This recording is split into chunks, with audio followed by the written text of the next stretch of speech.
To insert a citation, navigate to the References section in the top toolbar. Here you can see the Citations and Bibliography section. Make sure that your cursor is placed where you want to insert the citation.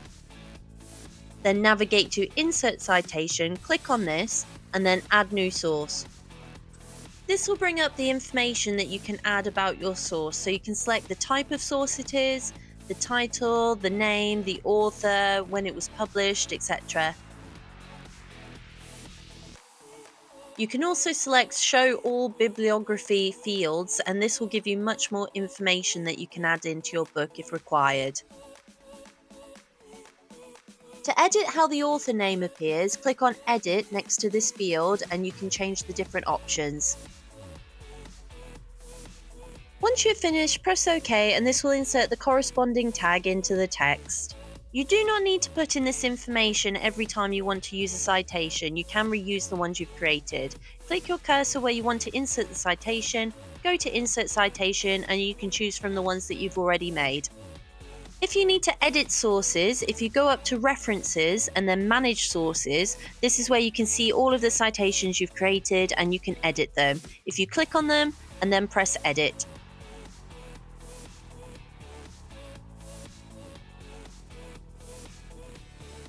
To delete a source, highlight the source that you want to remove and then press Delete.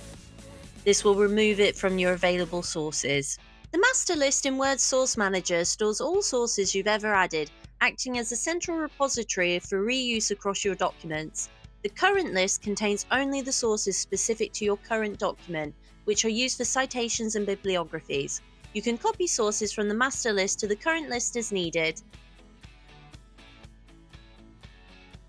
To change the style of the citation as it appears within your document, navigate to References and then Style. Here you can choose from several different options.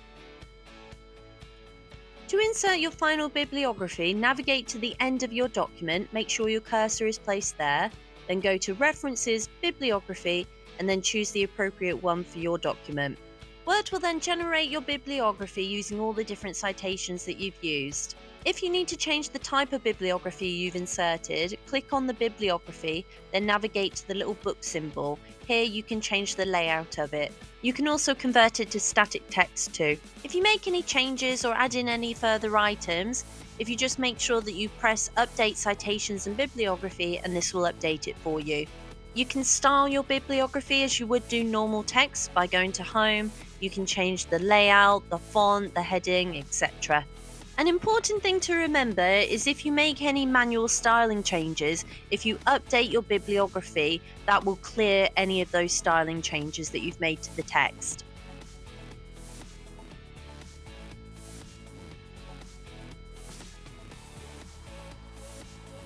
And that's how you add citations and a bibliography to your Word document.